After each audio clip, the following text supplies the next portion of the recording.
¿En manos de quién está el poder en Venezuela? ¿Cuáles son los tentáculos que tiene el gobierno de los Estados Unidos para manipular la situación? ¿Pueden los ciudadanos desconocer las órdenes emitidas por parte del régimen basados en la Constitución? ¿Qué pasa con figuras outsider que estarían saliendo y que podrían estar siendo estudiadas para ser los encargados de una transición democrática en Venezuela? Hoy hablaremos de ese tema con Edwin Zambrano, quien es experto en la materia, pero antes de eso quiero pedirte que te suscribas al canal, que active la campana de notificaciones, que le des like a este video y que nos comentes, nos escribas desde qué parte del mundo nos estás viendo y qué opinas sobre el poder en manos de quién está en Venezuela. Bienvenidos. Pero mucha gente dice, ¿por qué Estados Unidos no apoyó o Donald Trump no le alzó la mano a María Corina Machado? Usted lo ha dicho muy claro, el presidente electo no es María Corina Machado, es Edmundo González Urrutia quien debería asumir la presidencia de la República y no María Corina Machado, salvo que Edmundo renuncie y se convoque a unas nuevas elecciones, porque María Corina no fue la vencedora, no era ni siquiera candidata a las elecciones presidenciales, eso hay que dejarlo claro, aunque la gente diga que estoy diciendo alguna locura, no lo es. El presidente electo es Edmundo González Urrutia el 28 de julio de 2024 y eso está claro. Pero cuando se desconoce entonces ese liderazgo, porque se está desconociendo por parte de los Estados Unidos, de no permitir que María Corina tenga más protagonismo, de no ser, la gente pensaba que el espaldarazo a María Corina iba a ser sumamente fuerte. ¿No habrá otra agenda oculta? ¿Por qué se está hablando de Lorenzo Mendoza en estos momentos, que sería una persona encargada de la transición? Bueno, Lorenzo Mendoza es un ciudadano ejemplar venezolano, es un joven ciudadano, bueno, joven para mí, pero ya es una persona madura, por supuesto, ¿no? Respetable, admirable su labor, así como hay miles de ciudadanos venezolanos admirables, miles. Admirables y respetables que están en diversas áreas de la sociedad. Pero él no ha sido electo. Los Estados Unidos no tienen el poder jurídico ni pueden abrogarse la facultad de decidir quién manda en Venezuela. Yo he interpretado las expresiones del presidente Trump como unas expresiones folclóricas, un poco, digamos, vamos a llamarlas ilustrativas, ¿no?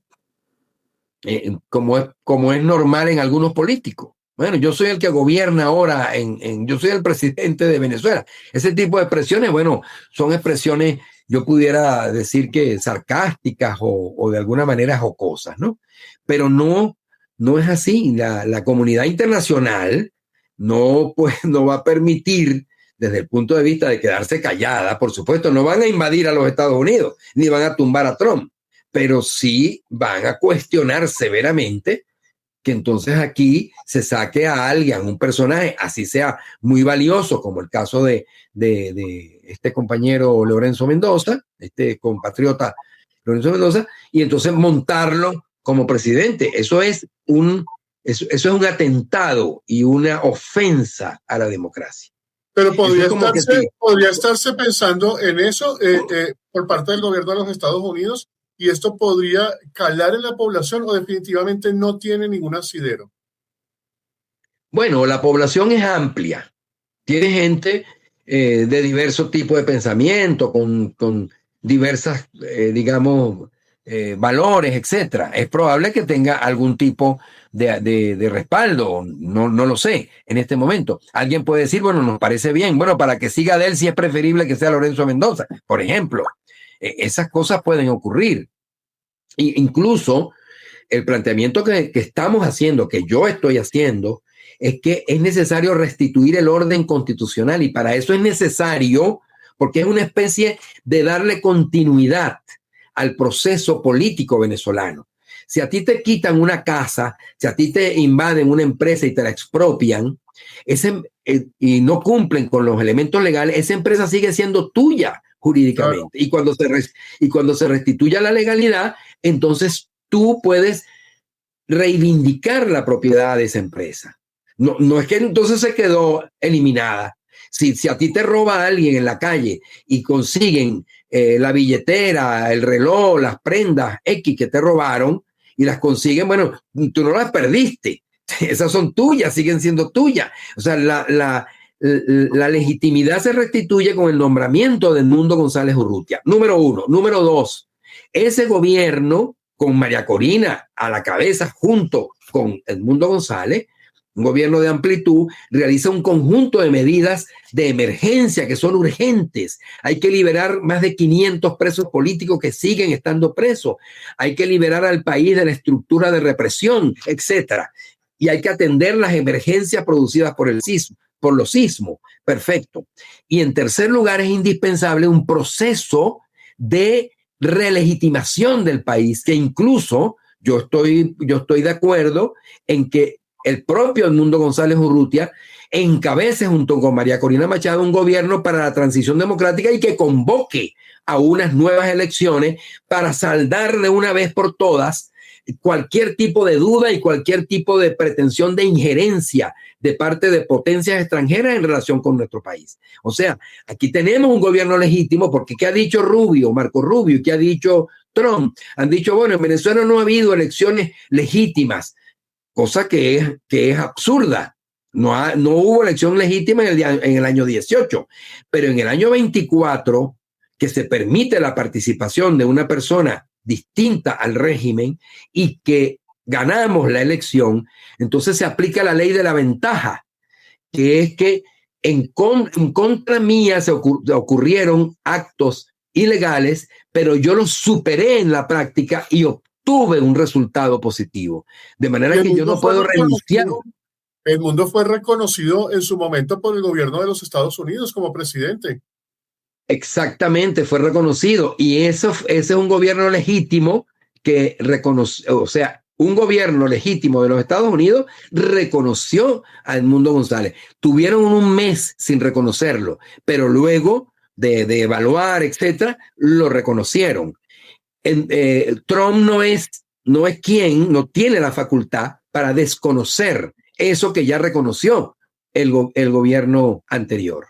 Y tampoco puede renunciar el gobierno de Trump, un gobierno sucesivo, de las cosas legales que haya realizado el gobierno de Trump, que hayan estado dentro de las facultades del gobierno de Trump. Por ejemplo, un gobierno nuevo que no sea afecto a Trump o que no sea afecto a los republicanos en los Estados Unidos, no puede desconocer el nombramiento que haya hecho el gobierno de Trump, por ejemplo, en relación con magistrados del Tribunal de la Corte Suprema de Justicia norteamericana.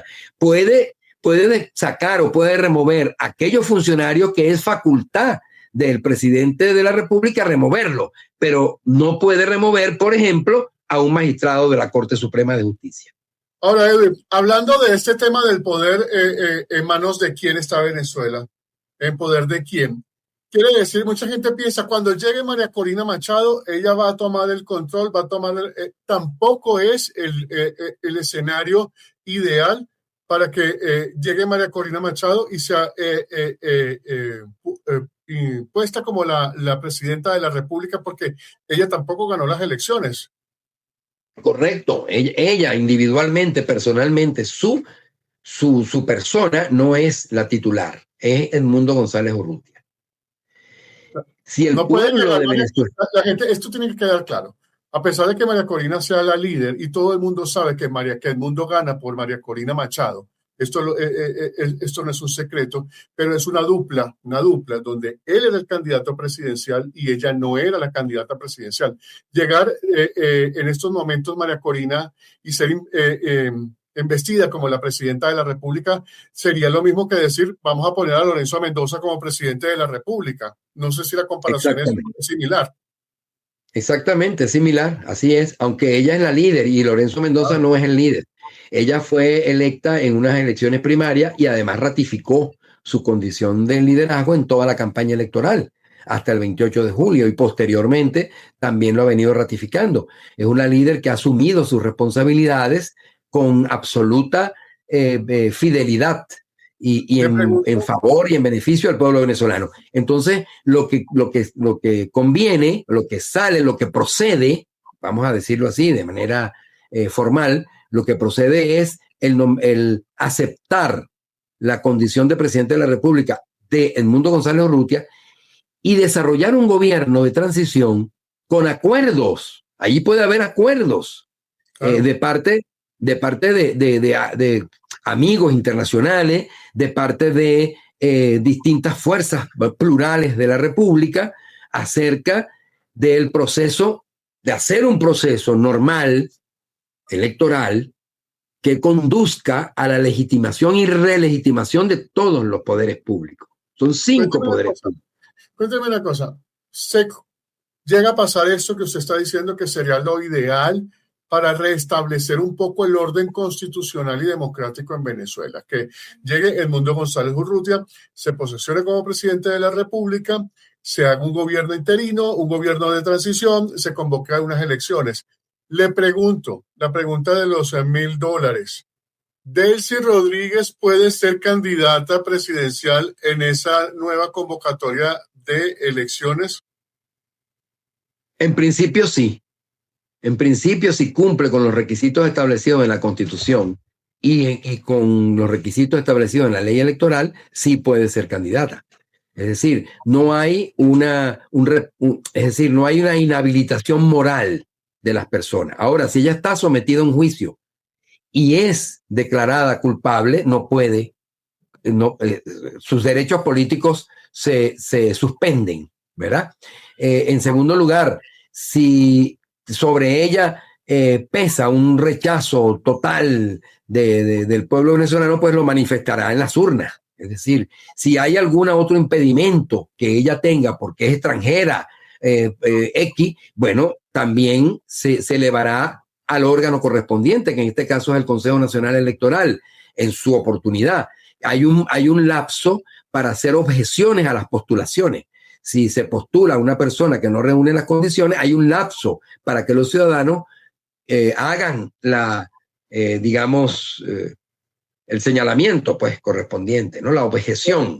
Podría estar Delcy y el Delcinato podría estar consciente de esa situación y haciendo campaña, proselitismo en estos momentos para tratar de conseguir una mejor imagen y llegar a un proceso electoral con obras, con hechos, que la distancien de la revolución bolivariana, que la separen de Maduro, porque ya Maduro no se nombra, ya Maduro no se ve, ya todo no es rojo, rojito, como era cuando Hugo Chávez Frías. ¿Podría ella estar consciente de eso, tratando de lavar esa imagen para llegar a una campaña presidencial un poco más lavada su imagen? Sí, está absolutamente consciente de eso y también debe estar consciente la administración de los Estados Unidos. Esa administración de los Estados Unidos, a mi manera de ver, está buscando de alguna manera restarle al liderazgo de María Corina Machado. ¿Por qué? Porque los países tenemos intereses diferentes. El interés de los Estados Unidos en relación con Venezuela es un interés diferente al interés que tiene Venezuela con sus intereses. Las prioridades, las urgencias, los enfoques pueden ser completamente distintos. Los beneficiarios de los negocios pueden ser personas distintas. Lo que ha planteado María Corina es que nosotros podemos ser amigos de los Estados Unidos. Nosotros podemos ser un gobierno, un país aliado de los Estados Unidos en la democracia, en un conjunto de intereses que son comunes, que no son comunes. Por ejemplo, en relación al tema de América, para todos los americanos, no para los norteamericanos, sino América para los americanos. La presencia, por ejemplo, de China o de Rusia, en el caso de que son grandes potencias y que tienen intereses transcontinentales, pues puede ser que nosotros coincidamos con los Estados Unidos en esa visión. O en la visión de la democracia. Un gobierno teocrático es un gobierno antidemocrático por antonomasia, es decir, por definición. Entonces, esas son cosas que pueden identificarnos a nosotros.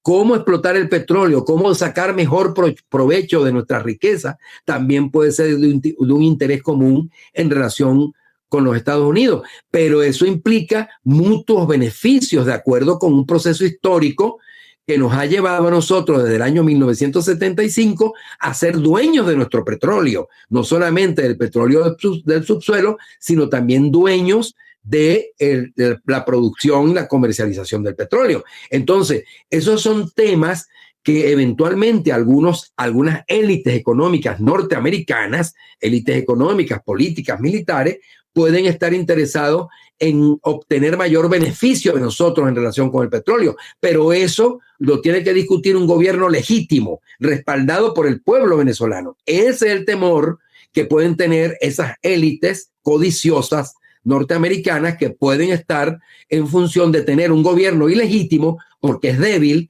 porque es chantajeable, porque es de alguna manera vulnerable, y no un gobierno fuerte con una líder nacional como María Corina Machado, con otros líderes democráticos respaldando ese gobierno y con todo el pueblo venezolano detrás apoyándolo. Edwin, la situación en Venezuela en materia de política no deja de asombrarnos. Vencen los términos para que el gobierno interino, el gobierno encargado, se defina qué va a pasar, y no se ha definido nada. ¿Qué está pasando en materia de política en Venezuela? Saludos, estimados oyentes, estimados participantes de este programa, y también a ti, Mauricio, gracias por tu invitación. Esa es una pregunta, digamos, que nos tiene angustiados a todos los venezolanos. Está pasando que hay una especie de desconocimiento absoluto de la Constitución.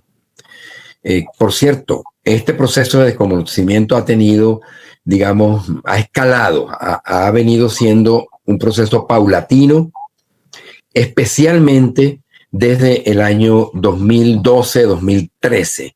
Se comienza un proceso paulatino de agudización, de empeoramiento del clima político y de irrespeto por parte de quienes han ejercido los poderes públicos y especialmente la fuerza, es decir, el control de la Fuerza Armada Nacional y de las fuerzas policiales, han venido sistemáticamente violentando la Constitución. Y nosotros los venezolanos, en un ejemplo y en un esfuerzo de paz, un esfuerzo de civilidad, no nos hemos salido del cauce constitucional. Nosotros hemos tenido como referencia, y mi actividad y de quienes formamos parte del Comité Nacional Promotor en Defensa de la Constitución, los que formamos parte de Consenso por un Nuevo País, de la Alianza por la Soberanía y la Democracia, de Venezuela Democrática Unida, que son 4 organizaciones de carácter nacional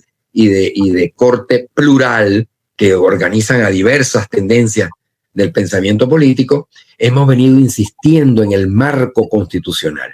Y en este momento toca restituir la constitucionalidad de Venezuela con un gobierno legítimo para que se produzca caminos de solución a la enorme crisis económica, social, política, cultural, incluso moral y civilizatoria que está atravesando Venezuela. Porque la violación sistemática por más de 10 años, es decir, por 15 años, vamos a hacer ese cálculo genérico, esa violación sistemática de la Constitución ha producido un caos, un colapso de la civilización venezolana que conocemos contemporáneamente.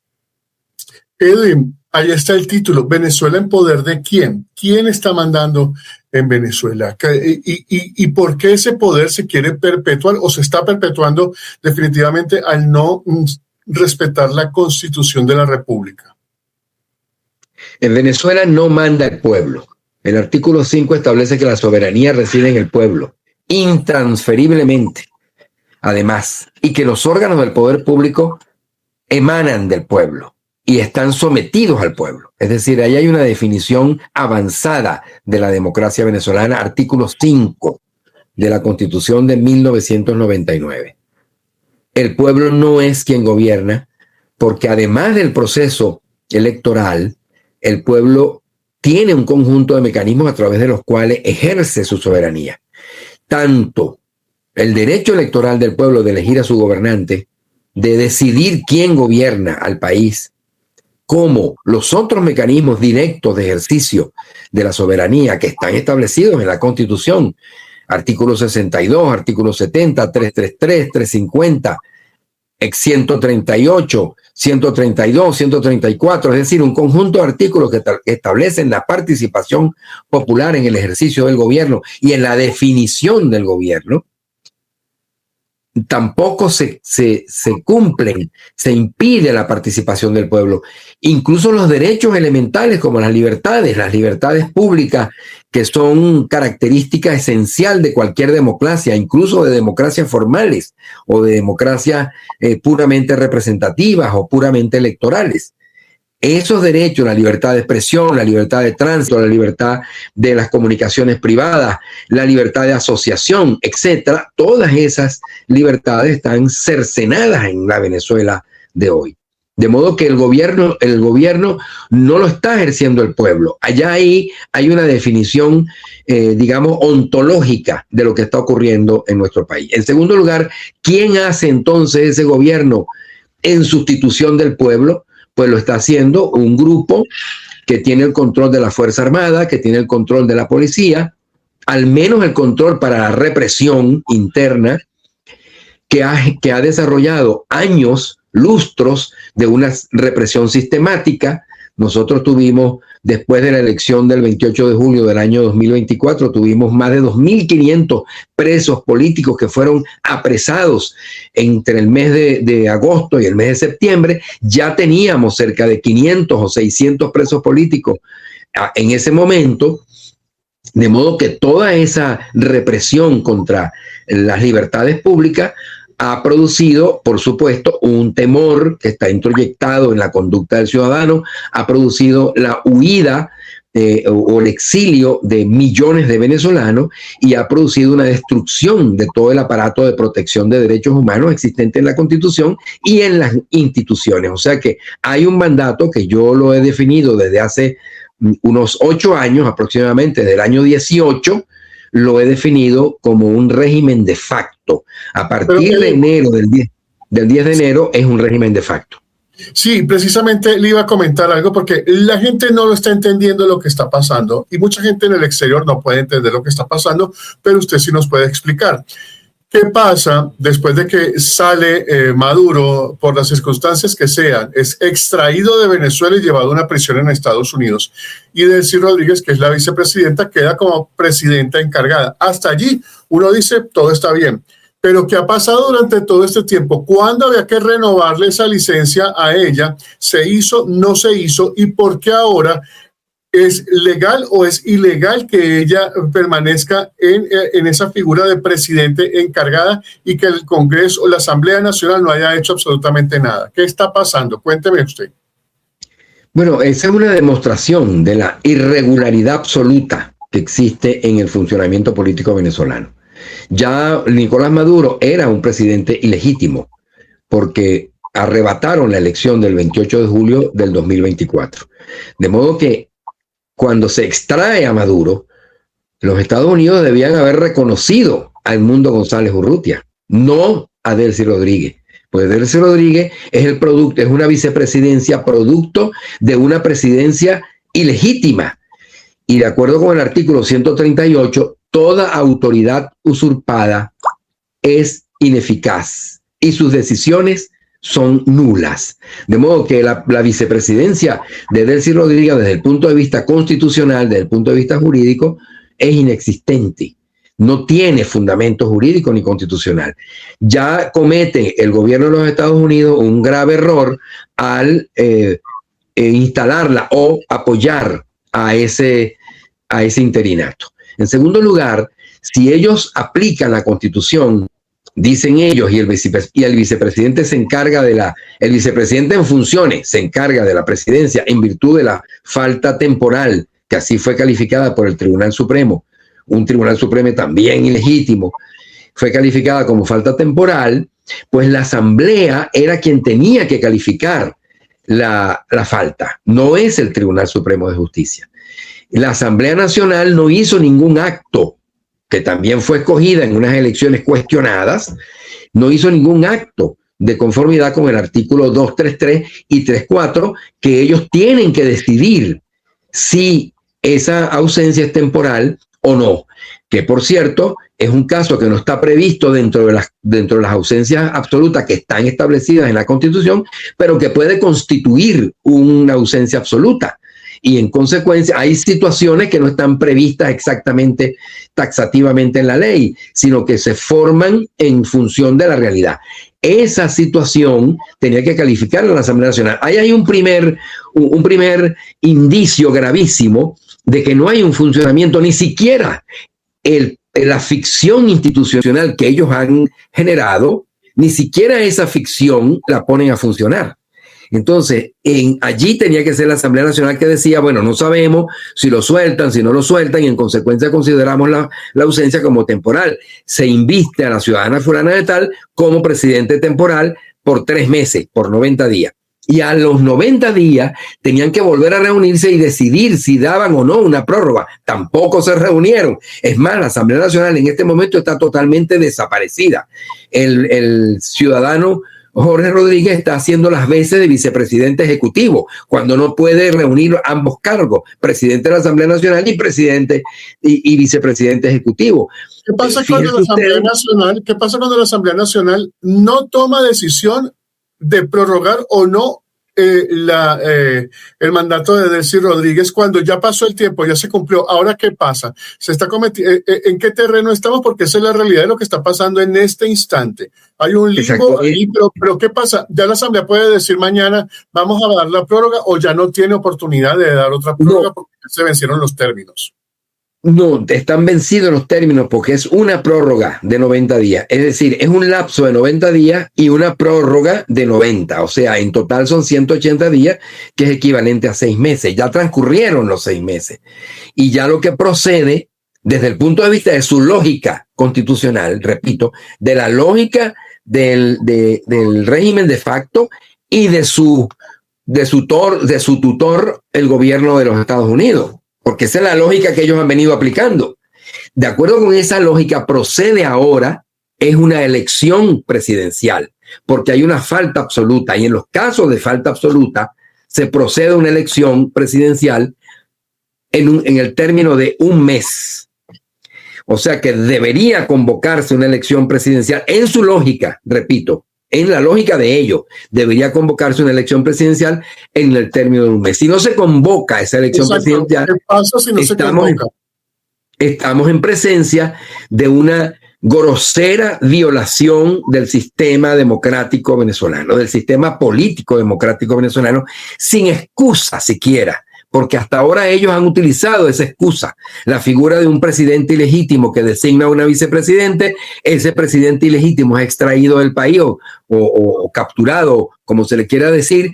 La vicepresidente que estaba en funciones queda encargada de la presidencia y transcurren 6 meses, que es la disposición constitucional que establece que transcurrido esos 6 meses ya se considera la falta como absoluta. Y en consecuencia se procede de acuerdo con el artículo 233, que es la falta absoluta del presidente y la convocatoria a una elección durante o por espacio de 30 días. Si ellos no cumplen, bueno, están demostrando, tanto el gobierno de los Estados Unidos como el régimen de facto, que ya sabemos que es un régimen de facto, están demostrando una violación, una burla al sistema constitucional venezolano. Edwin, ya eso pasó. O sea, ya ellos se están burlando del régimen del Estado venezolano. Ellos no convocaron la Asamblea Nacional. Usted dice que está inexistente. Entonces, la gente dirá, bueno, en este momento, cuando se hablan de 3.000 personas que fallecieron durante un terremoto, es lamentable lo que ha pasado en Venezuela, que es fortuito, que nadie lo espera. En una situación como esta, donde hay casi que 50.000 desaparecidos, porque están hablando de política. Y es que definitivamente es necesario hablar sobre este tema, porque obviamente el Estado como tal tiene un vacío que usted está reflejando, y basados en la Constitución de 1997, que es la que está actualmente vigente en Venezuela, está contemplado 99, perdón. Eso que usted está diciendo está contemplado tal cual como lo está diciendo. O sea que esto no es de la Cuarta República, esto está contemplado en la Constitución actual, y por encima de la Constitución no hay nada. Entonces, ¿qué va a pasar en los próximos meses? ¿Por qué la oposición ha dejado también que esto llegue hasta este término y no ha hecho absolutamente nada? Sí, bueno, yo no puedo responder por la oposición, yo puedo responder por lo que hemos estado tratando, lo que discutimos con María Corina Machado en Panamá, que yo estuve presente en ese cónclave o esa reunión de las fuerzas democráticas, las diversas fuerzas democráticas del país. A lo mejor no estaban todas, pero al menos estaban una gran parte de la pluralidad de las fuerzas democráticas. Nosotros hemos planteado que el presidente de la República es Edmundo González Urrutia. Esa titularidad de Edmundo González Urrutia fue otorgada por el máximo poder de Venezuela, que es el poder soberano del pueblo. De manera que no es una titularidad que puede quitársele a Edmundo González Urrutia. Edmundo González Urrutia puede renunciar a ese cargo por X razón, o él puede incapacitarse para el ejercicio del cargo. Eso es otra cosa.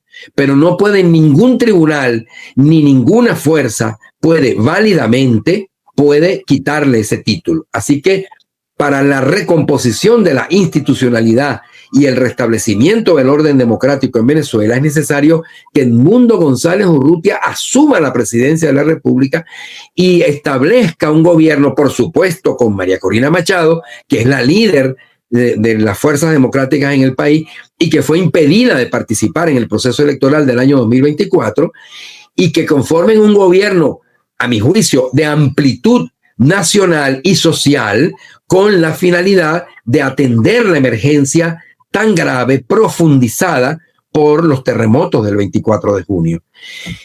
Parte de lo que está ocurriendo ahora, no lo de los terremotos, pero sí el terremoto político, sí el colapso económico, social y político del país, institucional y moral, ha sido causado por gobiernos ilegítimos, gobiernos sistemáticamente ilegítimos desde el año 18, porque se convoca una elección extemporánea que no es válida, porque yo no te puedo convocar a ti a un juicio cuando ya han vencido los lapsos, o no te puedo convocar a un juicio cuando no está el juicio. O sea, todos los actos jurídicos constitucionales tienen una oportunidad en la cual se realizan y tienen una preclusión, que esa es una expresión técnica desde el punto de vista del proceso. De modo que ese acto de la elección del 18, que luego se impone la candidatura de Nicolás Maduro y que toma posesión el 10 de enero del año 19 y que genera un conflicto de gobernabilidad y una crisis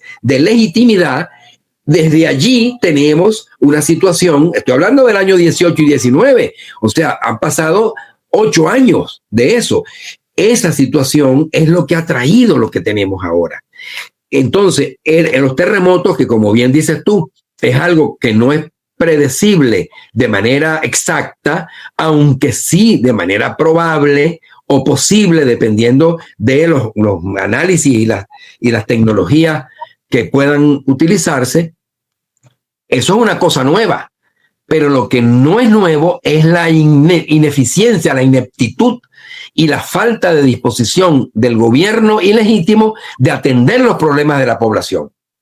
Edwin, ¿qué pasa si los ciudadanos organizados en este momento deciden desconocer la autoridad de Delcy Rodríguez, el mandato que tiene en este momento? No se podría llamar eso un golpe de Estado, porque realmente están desconociendo, están retomando el derecho que se tiene de apegarse a la Constitución. Explíqueme esto cómo es. Yo puedo, con base a la defensa de la Constitución, decir, no hago caso a esto, pero porque la Constitución me ampara y me dice que debe cumplirse esto que no se ha cumplido, y yo tengo derecho a decir, esto que está pasando no es constitucionalmente válido. Exactamente, Mauricio. El artículo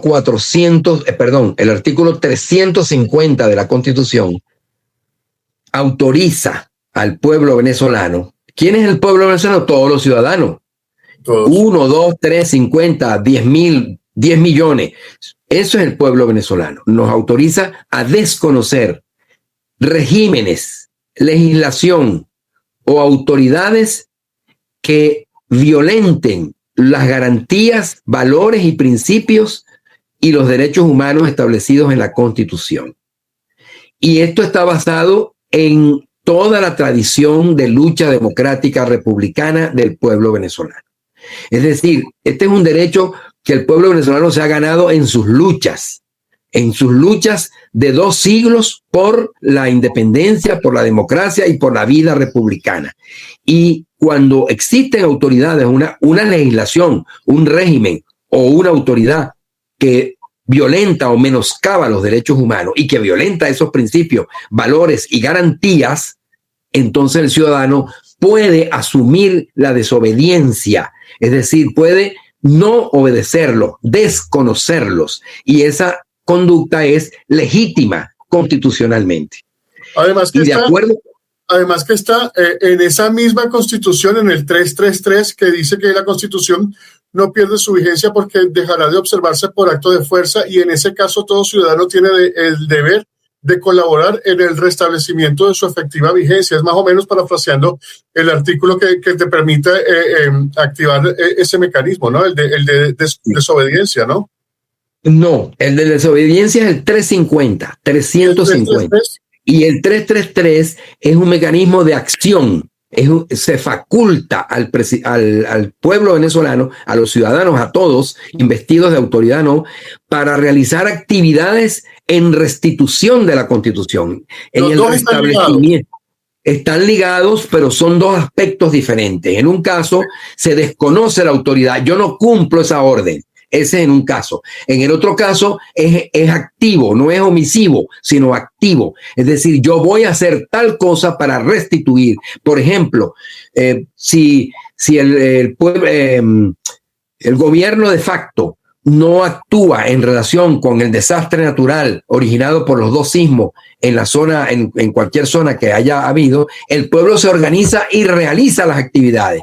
Si las policías del régimen de facto y trata de impedir esa acción de los ciudadanos solidaria en función de su deber que tienen, de acuerdo con el artículo 132 y 134 de la Constitución, que son deberes de los ciudadanos de socorro, de trabajar en función de los derechos humanos, etcétera, y en casos incluso de desastre natural, entonces el pueblo pasa por encima de esas autoridades y organiza sus propios centros de acopio. Por ejemplo, si en una empresa del Estado no se permite que se organice un sindicato, pues entonces los trabajadores pueden organizar de facto ese sindicato en cumplimiento del artículo 333 y de las normas establecidas a partir de los artículos 89 de la Constitución, las normas laborales establecidas allí y que están además concretadas en la Ley Orgánica del Trabajo. Es decir, de parte del ciudadano hay un ejercicio de ciudadanía y un ejercicio de construcción de democracia.